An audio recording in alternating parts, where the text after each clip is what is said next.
There are reports coming out of the Pentagon now that the ground war might have begun this afternoon Eastern Time, as early as 1 p.m., and some units are reported to have swiftly gone through to their objectives, meeting little resistance. Now, that again is just some, but it is a report with Pentagon sources as the attribution. What's your thought? Well, David, it would be consistent with the way airline battle is to be fought. It certainly meets with the meteorological and the lighting data. The sun went down in Kuwait this evening at about 5:30 their time. They had about 60% illumination from the moon at that point in time, and the moon set was about 1:30 in the morning their time this morning here on the East Coast. So at 1:30 in Kuwait, that would be about 9 o'clock in the morning here, and a few hours after that, of course, would be an ideal time under perfectly dark conditions out in the desert to begin those kinds of operations. Now, no doubt in all of this reconnaissance and counter-reconnaissance and artillery preparation that's been going on for a little more than a week, they have found the weak points in the Iraqi lines, have known well in advance, at least 24, perhaps 48 hours, where they were going to conduct their initial penetrations. And what they had planned to do, at least what you would prudently plan to do, would be to match the Allied strength against Iraqi weaknesses. So they will try to punch through those weakest points and then very rapidly exploit that penetration. And once they've achieved that, they will move very quickly indeed with the very heavy armored forces, which, although it is very heavy, is also very, very fast. And I think we're all going to be rather surprised once the breakthroughs occur as to how fast indeed the Bradleys and the M1 tanks, accompanied by all the other combined arms, are able to penetrate. And it's not only the American forces that possess those very highly mobile vehicles. The British forces in particular have the Challenger tank and the Warrior infantry fighting vehicle, which have equal capabilities to the M1 and the Bradley, and we'll see them move as quickly as well, David. And those highly technological intelligence tools, Jim Blackwell, how much of an advantage do they give? Could you go so far as to say that the Allied forces can see and the Iraqis are virtually blind? The Iraqis, no doubt, are virtually blind except for their very limited night vision capabilities. They do have some, by the way, and they will no doubt be able to apply it where they have it to some advantage. But the Allied night vision capabilities are so far advanced that the Iraqi defenders won't know what hit them, may not even be able to see where they come from, and will be surprised when the forces do indeed come upon the Iraqi defenders. Let's remember that only a few days ago, 2 Apache helicopters surprised at night an entire Iraqi battalion, and the shock effect of their firepower coming at night from such a surprise position was enough to cause them all to surrender. That technology will now be turned against the Iraqi defenders to not to conduct a raid or to try to corral some prisoners and cause them to surrender. This time it will be used to cause very quick, violent, and rapid penetrations of the Iraqi lines that will then enable the tanks to push through and secure the liberation of Kuwait. And of course, the Iraqi air power virtually decimated that part of it which did not escape to Iran for sanctuary. And that's an important element also, because the last few bombing raids, especially those that would pockmark the runways, have been all over the country. Let's continue the theme now as we go to the Pentagon. The briefing is about to start in a couple of minutes. CNN's Wolf Blitzer. David, we're standing by. We've been told that within the next 2 minutes now, probably within about a minute or so, the Defense Secretary, Dick Cheney, will be coming into this briefing room, making a statement and hopefully answering questions about the military aspect of Operation Desert Storm. The ground war, of course, has started. There are a lot of questions that have to be answered. Throughout the day, ever since Saturday's noon deadline, we had been anticipating, as the rest of the world, the actual start of the ground war. We had reported, of course, throughout the day that General Norman Schwarzkopf, the commander of Operation Desert Storm, had received the authorization, even in advance of the noon deadline, to go ahead with the ground war and to actually initiate it when he thought the best moment as far as the U.S. and allied forces would occur. That moment has obviously occurred. We do not yet know the full extent whether all of the large numbers of U.S. and allied tanks, armored vehicles, troops are actually engaged, whether some of them are still involved in deception, feinting operations, whether or not the U.S. Marine Corps is involved in any amphibious landings, any airborne landings designed to go into Kuwait City, liberate Kuwait City. Certainly those are the big questions right now, and hopefully within the next few moments we'll be able to get some of the answers. The Defense Secretary, Dick Cheney, of course, being very much involved in all of these preparations. The President of the United States made his statement. Now Pete Williams, the Pentagon spokesman, is approaching the podium. Let's listen. Ladies and gentlemen, good evening. The Secretary has just come back from the White House, where he listened along with everyone else to the President's statement. As a short statement, take a very few questions, and then he'll have to go. Mr. Secretary. Thank you very much, Pete. Just a short time ago, you heard the President announce that coalition forces of Operation Desert Storm have begun a large-scale ground operation against Iraqi forces inside Kuwait. This phase of the combined air, land, and sea campaign has been carefully planned to force Iraq out of Kuwait with a minimum number of casualties to Allied forces. Up to now, we've been as forthcoming as possible about military operations. But from this point forward, we must limit what we say. We've now undertaken a major military operation. Allied military units are on the move. Their positions, movements, and plans must be carefully safeguarded. We must assume that the enemy is confused about what is happening on the battlefield, and it is absolutely essential that we not do anything inadvertently ourselves to clarify the picture for him. Everything we say about the operation from this point forward, every detail we offer, would increase the likelihood that the military forces of Iraq could learn more about our operations. Such information would put military operations at risk, and even the most innocent-sounding information could be used directly against the men and women whose lives are on the line carrying out these operations. We cannot permit the Iraqi forces to know anything about what we're doing. And for that reason, I will not say anything tonight about the operation that is currently underway. We will have nothing to say about it for many more hours. When it is safe to begin discussing the operation, we will do so in as much detail as we prudently can. But for now, our regular briefing schedule here at the Pentagon and in Riyadh is suspended until further notice. I want to assure all of you that we understand our solemn obligation to the American people to keep them informed of developments. But I am confident that they understand that this policy is necessary to save lives and to reduce American casualties, as well as those of coalition forces. I will be happy to take a few questions about the background to the decision that's been made, but let me reemphasize once again, I will not answer any questions about the military operation underway, and at the end of my remarks, we will then, as I indicated previously, suspend all further briefings for the time being. Yes, sir. When did the President make the decision to go ahead with the ground war and to give Schwarzkopf the authority? Final decision, of course, to go forward wasn't really resolved until it was clear today that the deadline had come and gone and Saddam Hussein had refused to comply with the UN resolutions.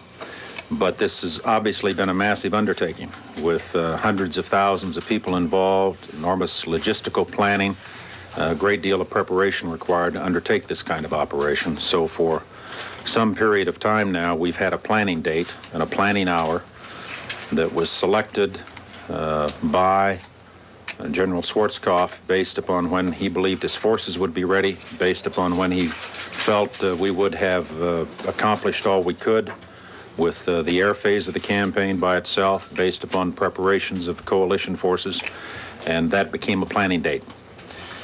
It was subject to change up to the last minute based upon such considerations as weather and changes in the diplomatic situation. If Saddam Hussein had come into compliance with the deadline, had announced by noon today that he was prepared to withdraw unconditionally his forces from Kuwait, then we would have stopped preparations for and execution of the operation. So in that sense, up until noon today, the President had the option to say, stop. He had approved the original date, again, based upon the planning considerations that I indicated. Was the original date today? That's correct. To the extent that we had a specific planning date in mind for some period of time now, it was this particular day and a particular hour. How long had you been planning? But because there are different units involved going at different times, I don't want to be any more precise than I've already been. David? You mentioned that this was a large-scale ground operation against Iraqi forces inside Kuwait. By that, did you mean to say that the ground operation will take place only inside Kuwait? David, I simply am not going to talk about the operation. I am not in a position to be able to say anything about the operation without compromising the security of the operation, and I simply am going to refuse to accept all such questions. Mr. Secretary, do you know yet to the extent that the Iraqi forces are resisting? I do not have any detailed reporting at this point on the operation. It's still very early, the early stages of the operation, and I would not expect that we will receive any comprehensive reporting here in the Pentagon for some period of time. Mr. Secretary, you had repeatedly said that the ground operation would not begin until you were confident that the air campaign had gotten to a point where much of the risk had been eliminated for the ground troops. Can you share with us what the progress in the last 8 days has been and why you are now confident that there is a minimal risk, or however you want to characterize it, for our ground troops? Well, I would not say that there is minimal risk. This is a major military operation against a well-equipped, well-fortified opponent. I would not want to underestimate the difficulties of the task at all. What we have said repeatedly was that we wanted to conduct an air campaign for as long as possible to destroy as much as possible of the Iraqi force and to make it easier for us to undertake the ground phase of the operation when that became possible. We obviously have reached that point where we think it's appropriate to kick in the next phase of the campaign. Mr. Secretary, the President said he has consulted with all the Allied coalition members. Can you give us a rough percentage of how many coalition members actually have committed ground forces and have actually are on the move? I don't want to do that tonight. That again gets us into the business of talking about specific forces, specific units, and what they might be doing in connection with the operation.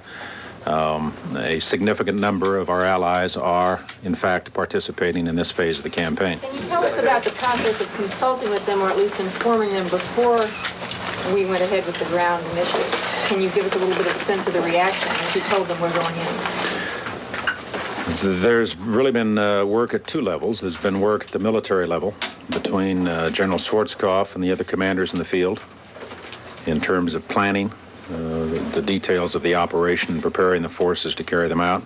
There's also been extensive consultation by the President and Secretary Baker with the political leadership of those nations involved. Mr. Secretary, the goal of this operation was to free Kuwait, and the Soviets up to this last moment had an agreement by the Iraqis to pull out of Kuwait. What was the sense of urgency to move down to extract Saddam Hussein from Kuwait in light of that agreement? Well, it's been stated repeatedly, but I'll state it again, that the only acceptable solution to this conflict is for complete compliance by the Iraqis with the UN Security Council resolutions. That includes the immediate, unconditional withdrawal of their forces from Kuwait. As made clear by the President yesterday, we wanted an indication from them that they would begin that withdrawal by noon today, and we gave them 7 days in which to complete it. They refused to do that. It included as well consideration for the fact that the offer you talk about, the proposition that the Soviets and the Iraqis developed, involved a ceasefire prior to any Iraqi withdrawal. We made it clear repeatedly we were not interested in any ceasefires, that a ceasefire would simply have allowed Saddam Hussein to regroup his forces, resupply them, and could conceivably have cost even more casualties. It's also true that that proposition embodied within it the repeal of all the other UN sanctions and resolutions that had been voted by the Security Council. We felt that was totally unacceptable. We've seen just in the last 72 hours what would appear to be a deliberate effort on the part of the Iraqis to further destroy what's left of Kuwait, to put the torch to the oil fields, reports of executions of Kuwaiti citizens inside Kuwait City.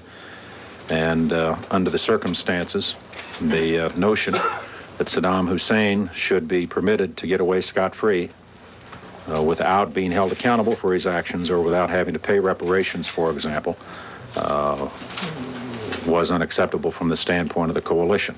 The president's statement yesterday was very clear, it was very concise in terms of what we wanted from Saddam Hussein by way of compliance with these resolutions. It was agreed upon by the coalition. It was consistent with the UN Security Council resolutions. He would have been wise to accept it. He refused to do so. Mr. Secretary, again, can you put yourself in the position of disavowing any effort to change the government, the leadership, the political structure of Iraq by means of fully enforcing the UN resolutions? Suppose you knock him out of Kuwait and he says, I'm still not going to pay reparations. Do you then go on to Baghdad to set up a government that will pay the reparations? We've made it clear repeatedly that if Saddam Hussein were to be replaced by another government, we would not shed a tear over his demise. But we've also made it clear that it is not an objective of U.S. policy to change the government of Iraq. If that happens, so be it. With respect to the future application of the sanctions that have already been voted by the UN Security Council, how they would be applied or altered with respect to this government of Iraq or some future government of Iraq is really a matter that the UN Security Council will have to address in due course once they're driven out of Kuwait. I'll do one more question. Any sort of communication whatsoever today from Saddam Hussein in any form? None that I'm aware of. Mr. Secretary. Again, let me, by way of closing, emphasize what I mentioned at the outset, that we recognize we have an obligation to provide as much information as we possibly can to the press and to the American people. But we are currently engaged in an extremely complex military undertaking. The lives of literally thousands of Americans and Allied personnel are at stake, and we simply have to operate on the basis that we are going to, for the time being, put a lid on further briefings about the operation. As soon as it's possible to do so, General Schwarzkopf in Riyadh, General Powell here at the Pentagon, will be happy to provide as much detail as possible about the campaign itself. But that's going to have to await developments. Thank you very much. What time did it start? As the nation absorbs those admonitions from the Defense Secretary, and we at CNN would point out that those experts that we've had drawing on maps and things like that are repeating much of what they had heard from some military officials now in power and former ones. And of course, we cannot know how the operation is going exactly or what the U.S. plans are. That preserves the element of surprise. Thanks for being with us for this portion. I'm David French in Washington, going now to Atlanta, and my colleague Susan Rook. And CNN's Greg Lamont is standing by in Saudi Arabia with reaction from a Kuwaiti official. Greg, what's the latest there? Well, just as it was being announced that an Allied ground invasion had begun, this about 2 hours ago, air raid sirens throughout Saudi Arabia blared. For many, it was the most fearful experience of all of the air raid sirens we've heard here because of the feeling that Saddam Hussein was saving his chemical and biological weapons for invading ground troops. He has yet to do so. There indeed was a Scud missile attack, this time on Riyadh, but just as in most of the cases in the past, the Patriot missile system thwarted that effort. In the meantime, various reports of intense fighting are surfacing, all of which have yet to be confirmed, including reports that many Iraqi troops are being taken prisoner. With me is Captain Aman al-Sabah. He is with the Kuwaiti royal family and a pilot in the Kuwaiti Royal Air Force. First of all, I'm wondering, these initial reports of many Iraqi troops being taken prisoners, that's something that you would have expected? Yeah, I'm expecting that there is a lot of Iraqis troops and a lot of Iraqis, they're gonna surrender. I think it's gonna be 1,000 and 1,000, and we have to look for space to keep all of these Iraqis. Based on what you know the air invasion has done thus far, how long would you predict this war to last now? You know, for the ground troop, I think it's gonna take just between 3 to 4 days to enter Kuwait City, but I think it's gonna take time inside of Kuwait City. It depends, the Iraqis, there is a lot of Iraqis inside of Kuwait City. It depends if they're gonna surrender or they're gonna continue and fight as they fight for 2 days in Khabji. And I hope all the Iraqis inside of Kuwait City, they surrender without any fire inside of Kuwait City, because we care about all of the Kuwaitis citizens inside of Kuwait City, because all the Kuwaitis are civilian there. And we care about the American troop. They're gonna fight inside of Kuwait City. We don't want to see any blood. So you are happy then about the ground invasion now occurring? Yeah, we are very happy, because we've been now more than 7 months. All the Kuwaiti, they are suffering inside of Kuwait, and they are waiting for this day. And we're talking about the ground invasion, but as you can probably hear, so too continues the air invasion. Greg Lamont, CNN Live, Saudi Arabia. Thank you, Greg. And as you stand by in Saudi Arabia, now we get UN reaction. I'm experiencing really a mixed emotion of relief for the, my people in Kuwait. The country which has been under brutal occupation since the 2nd of August, that at least, they will be smelling, the fresh air of freedom, and they will get rid of this dictator and his army, which has inflicted in my country untold misery, and he disturbed the security in the region and in the world at large. My agony is that while we were striving since the 2nd of August to bring a peaceful solution for this conflict, for only the sake of one intransigent leader, the world is paying dearly in order to preserve peace and security. We are sorry that we were not able to convince, the whole world was not able to convince Saddam Hussein to leave Kuwait and to save his nation, his country, and the region, the catastrophe which he has brought.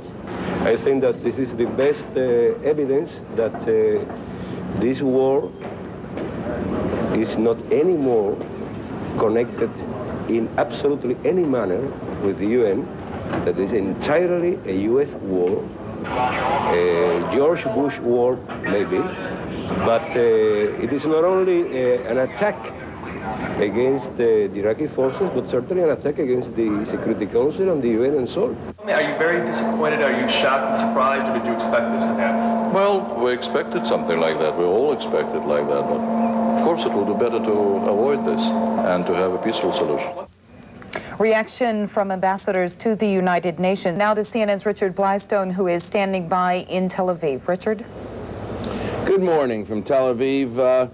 Israelis, or at least Jewish Israelis, are very gratified, those of them that are up to hear this news, that the U.S. and the coalition forces are going ahead to push the Iraqis out of Kuwait. The reason for that is that there has been worry here about the future of the Middle East, and especially of Israel, if Saddam Hussein remains in power with most of his army intact.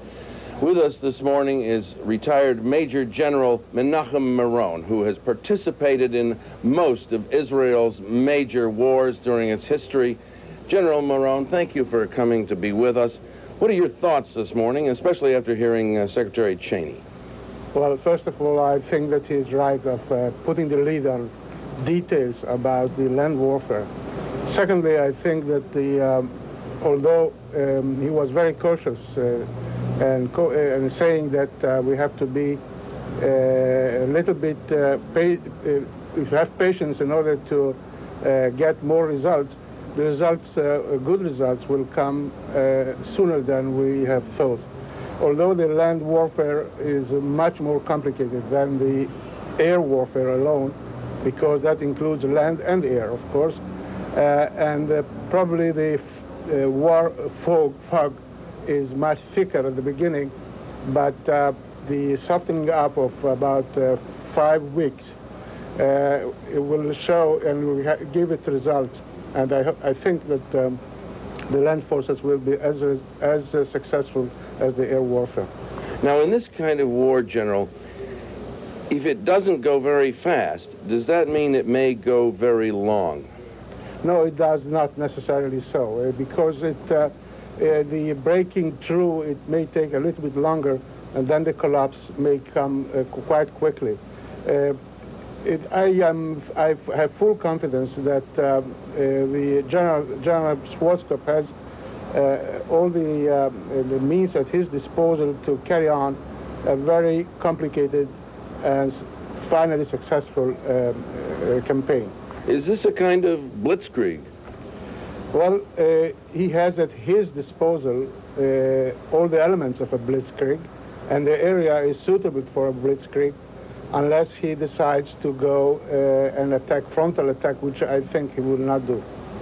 One of the unknown factors in this so far is the Republican Guard, units totaling up to 150,000 men, which have been taking around 100 combat sorties, pummeling them every day so far.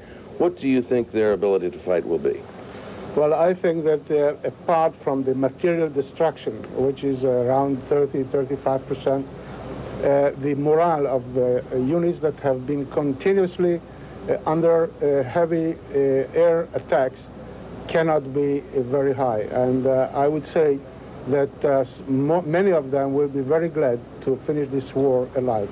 Prisoners, General, there are expected to be tens of thousands of prisoners, perhaps hundreds of thousands. How much of an impediment is that to an army that's trying to concentrate on advancing?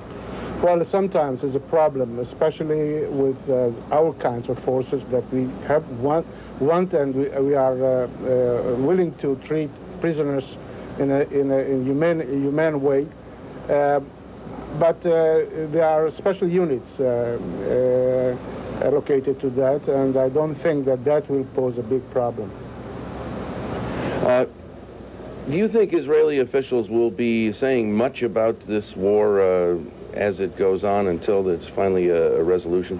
Well, all of us have to be a little cautious because we don't know very much, and it will have to follow and see how it will evolve. I think that it is wise to not to discover too much, because I guess that the Iraqi High Command is very confused by now.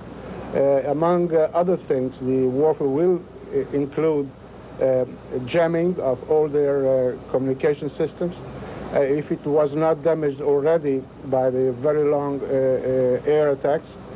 And the control of land warfare is much different from what they did so far. They will have to react quickly to changing situations and thicker the fog, better for the fighting forces.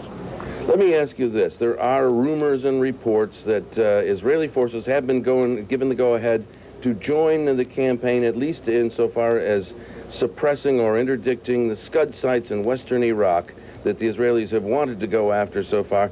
There have been fears that the ground war itself would draw off coalition forces, would draw off coalition forces and make the threat to Israel all the greater. Do you think Israeli forces are participating in this campaign now? No, I'm sure they are not. But we have, I think General Schwarzkopf has enough troops and forces to devote what is necessary to take care of the western Iraqi missile attack fields as well. Okay, thank you very much, General Menachem Meron. And although we are between 300 and 800 miles from the battle scene, certainly there is no country in the world that is watching this campaign with more interest than Israel. For now, Richard Blystone, CNN Live from Tel Aviv. Thank you, Richard. And coming up, further details, and CNN's David French in Washington interviews a land war expert for further analysis. Stay tuned. The ground war is underway. We've heard from the President at the White House, the Secretary of Defense at the Pentagon, and the lights are on now at Foggy Bottom, the home of the State Department. Let's go to CNN's Ralph Begleiter there. He is in his office at this hour, placing telephone calls to foreign ministers around the world, presumably most of those who are in the anti-Iraq coalition, perhaps a few who are not, explaining to them the president's decision to go to a ground war against Iraq. The diplomacy is over, at least as far as attempting to reach a peaceful solution to getting Iraq out of Kuwait. At this point, the efforts on the diplomatic front are turning to an explanation of what the United States is doing, and perhaps some consideration at this early date of what might happen after Iraq is forced out of Kuwait. Ralph Begleiter, CNN, reporting live from the State Department. Ralph, thank you very much. We're joined now in our Washington studios by a man who understands the Persian Gulf region and the defense of it very well, for that was his responsibility in the Reagan administration, former Assistant Secretary of Defense Bing West, whose current occupation involves that arcane little world of war games, and those people who play it know a lot about it. Let me ask you, Bing, how you see, in terms of what you've learned from your professional experience and your current experience, about the potency of the Iraqi force. Well, David, I think we're all aware of what Secretary Cheney just warned us about, talking about the operational details. But clearly at a strategic level, the Iraqi army is going to be cut off and it is going to surrender. And I think that the great tragedy about this whole thing is that it reminds us once again that even though history progresses, at certain times one man like Saddam can take such an iron grip on a country that it's like watching a Greek tragedy playing out, and we know what the end result is going to be, but he has such an iron grip that no one in that structure can get rid of him in time to stop the tragedy. You know, in your gaming endeavors, as you design these games, have you ever seen anything like one that's unfolding now? And what can you tell us about what you do and what you have been able to observe in the last few hours? I think I'd go back a little bit further in history. The scary parallel, and one doesn't want to make too much of it, but there is a parallel here with Hitler at the end of 1944. He knew, and his senior staff knew, they were going to lose that war. And yet the senior staff was incapable of taking the actions to overthrow Hitler, and they walked through that progression to the bloody end in Berlin.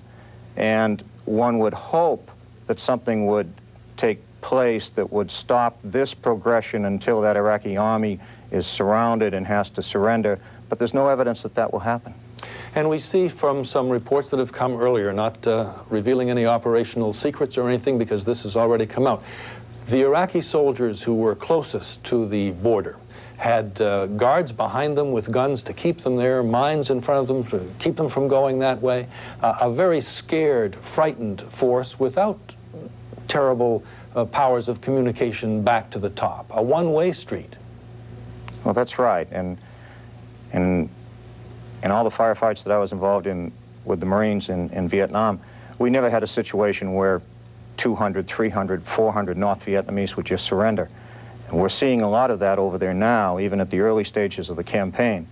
So there is a hope that much of the Iraqi army will fold and not fight. What must Saddam Hussein be thinking now if he is trying to communicate and pretty much can't? I'm not sure this man is thinking. Just look at the example of torching the oil fields. There are something like 200 oil fires going on. That caused thick black smoke. Everyone knew that the coalition fought better at night and under low light conditions. He gave that to the coalition, and now we've just heard Secretary Cheney say that there will be reparations.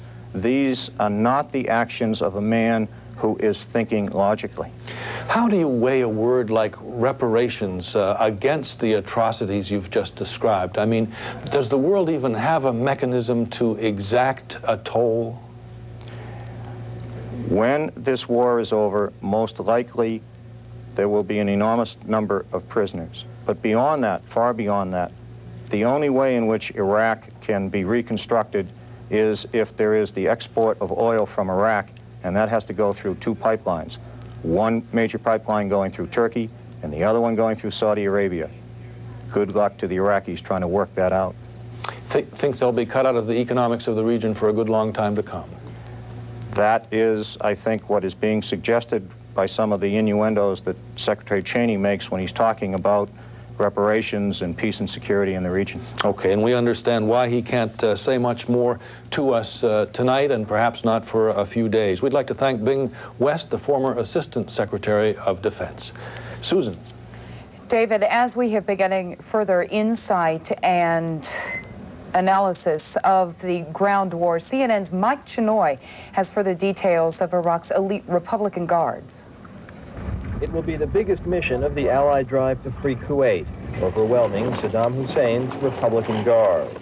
With 150,000 troops and the best equipment and training the Iraqi leader could provide, the Republican Guards spearheaded the invasion of Kuwait.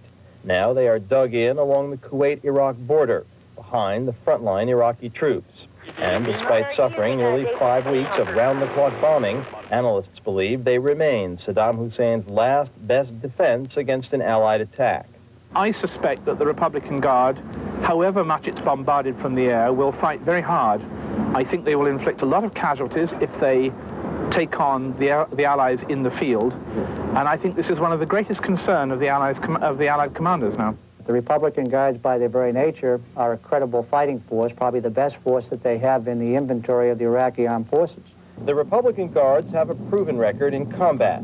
They played a critical role in the battles which turned the tide in Iraq's long war with Iran, in the process acquiring experience in the use of chemical weapons.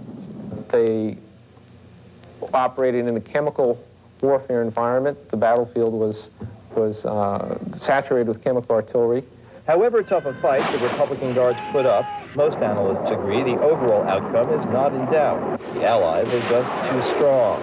So one critical question is, how long will Saddam Hussein allow these troops, which have for years functioned as his personal defense force, to suffer on the battlefield? Because I don't believe that Saddam Hussein intends his guards to fight to the death. He needs them for a regime maintenance role after the first stage of the war, the Battle of Kuwait. They are the people who protect Saddam's regime. And if he wants to survive after this war is over at all, he's got to have somebody around him. And that's got to be the Republican Guard. So at a certain point, they will want to pull back, and he will want to pull them back. Indeed, if the Republican Guards do escape total destruction, it could make it easier for Saddam Hussein to survive politically. By the same token, though, if the Guards are badly damaged, the Iraqi leader will have lost a force on which he has relied to maintain his hold on power. Mike Chenoy, CNN, Riyadh, Saudi Arabia.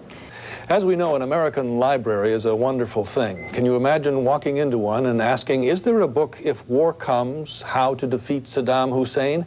Well, yes, there is, and we have one of its 4 authors with us tonight, Colonel Trevor Dupuy, U.S. Army retired. Colonel Dupuy, thanks for coming over. Thank you very much for inviting me. Now that it's started, what's in this book of yours you would emphasize for us tonight first? Well, I am gratified, despite the fact that I'm somewhat saddened that it's been necessary to do this. I'm gratified that my own forecasts and estimates seem to be shaping up very much the way in which I made them a month ago. The Pentagon is promising a swift operation. How long do you think the war will take? 2 to 4 weeks at the longest. It could be even less. You're really sure of that because you say it like you're sure. Yes, I am very sure of it. What makes you say it? There are several reasons, but there's a very interesting historical example which is worth recalling. In 1967, the Israelis were able to defeat rather tough Arab armies very, very rapidly because they had complete control of the air. They had a ground capability superiority over the Arabs, but the Arabs were demoralized by the fact that the Israeli ground forces were supported so completely from the air and they had no defense against it. The Iraqis are going to be in the same kind of situation, and I think the results will be very similar. Speaking of the Israelis, they must be chafing to be on the sidelines. Do you expect them to be able to come into this or not? Well, I suspect they are chafing to some extent. I've never known any military man, or non-military man for that matter, who wanted to go out and get shot at. On the other hand, I think that they are eager to see the results of this go as I have predicted, and I think that their military men are making similar predictions. If you say 2 to 4 weeks, what do you say, sir, about casualties? My estimate of casualties in my book is that this phase of the war could cost the United States as many as 8,000 or 9,000 casualties, of whom 1,400 or 1,500 could be dead. I think that the pounding that the Iraqis have received is such that I've probably overestimated that. And some other things that you've considered in your book, for instance, that problem of mines and booby traps and other pitfalls that await the advancing force. Well, I have considered that, and it is my belief that General Schwarzkopf will do his best to avoid those. He will do his best to go around them using the mobility of his armor, using the mobility of his amphibious forces in the Persian Gulf, and using the mobility of his airborne and air assault divisions. A little more than an hour ago, we saw the Secretary of Defense give his briefing at the Pentagon, and the point he made at the beginning and at the end is that he was dropping an information lid now, because he didn't want, of course, to give away any operational detail that would harm our troops. And he said that it might take a matter of days before he could give us word. In other words, there wouldn't be any more military briefings. What's your reaction to that lid? I think that it's quite appropriate that he do so. It is a very difficult line to draw between the right of the American people to know what is going on, to know what their forces are encountering, and the right of the soldier to be protected by the best possible security so that his safety is not threatened by too much information getting in the hands of the enemy. And with an outfit with the facilities of CNN and some of the others, of course, who you call the enemy, Iraq could know things that it shouldn't know. What kinds of things are most sensitive?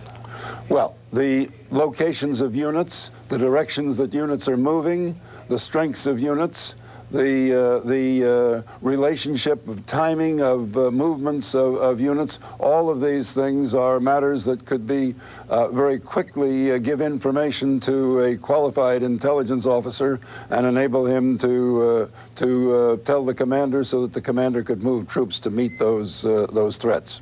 As we look at the area of battle, are we really talking about a square, about the distance from Washington to New York, say 500 miles square war region?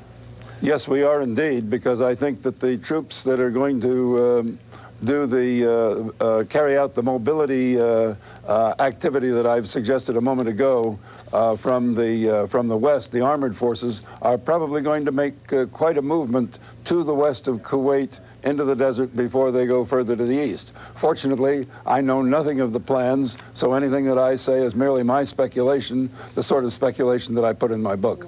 Well, we thank you, Colonel Trevor Dupuy, for your exquisite sense of timing and the book, If War Comes, How to Defeat Saddam Hussein. We'll be back with more after this. Ralph Begleiter now has an update from the State Department. Ralph? Susan, I can tell you that only a handful of America's key allies in the Gulf coalition were informed before President Bush's announcement of the decision to go to a ground war in the Persian Gulf. President Bush spoke with British Prime Minister John Major and with French President Francois Mitterrand. Secretary of State James Baker, just a few minutes before Mr. Bush went on the air to make his address public, spoke with the Soviet Foreign Minister Alexander Besmirtnik, during which conversation we're told Baker and Besmirtnik exchanged some expressions of regret that neither the U.S. nor the Soviet Union had been able to bring Saddam Hussein to the position of withdrawing from Kuwait without having to use the kind of ground force which apparently is now being used. Officials say this was a brief conversation with the Soviets. Then Secretary of State Baker came here to the State Department to begin a long list of telephone communications between the United States and a number of allies and other interested parties. I'll mention just a few. One of the first calls was to United Nations Secretary General Perez de Cuellar. The Italian Prime Minister was on the list. The Israeli Foreign Minister David Leahy was among those with whom Baker spoke. And during that conversation, the Secretary of State thanked the Israelis for continuing their policy of not becoming involved in the fighting in the Gulf. That's an interesting point because there had been some speculation that at the time the United States and other allies became involved in a ground war in Kuwait, that perhaps the Israelis might be given permission or given the green light, if you will, to go ahead and take action against Iraq. At least as of this moment, that is not the case. Other communications included a notification call to UN Secretary General Manfred Werner. In addition, telegrams have gone out to all the American embassies abroad, essentially providing the ambassadors abroad with the text of President Bush's brief statement announcing the ground attack and instructions to the ambassadors to take any additional security measures which they think might be necessary, although it is already the case that most U.S. embassies abroad are in a highly secure state and have been since the beginning of the war. Ralph Begleiter, CNN, reporting live from the State Department. Ralph, Cuba's ambassador to the United Nations, Ricardo Alarcón, said earlier this war is not connected to the United Nations. He said it is entirely a U.S. war at this point. What is the reaction there at the State Department to that type of sentiment?